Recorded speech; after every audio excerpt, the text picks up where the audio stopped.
बहुत ही खूबसूरत मंज़र है जी। इस वक्त हम लोग खेवड़ा पहाड़ी के ऊपर आए हैं।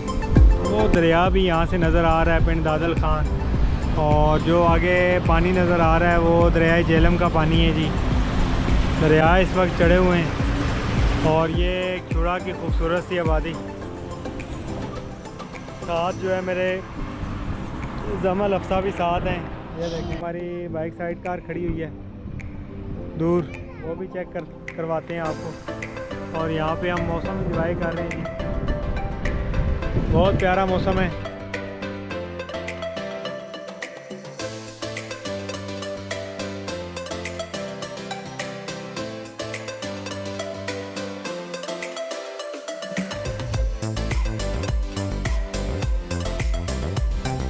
ये जमल अफ्सा भी मेरे साथ हैं, अब्दुल भी मेरे साथ हैं।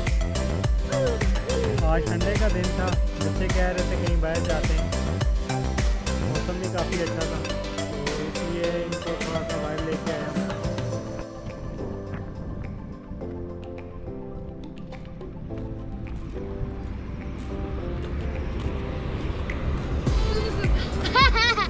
ये है जी हमारी गाड़ी, चलो बैठो, कहाँ बैठो।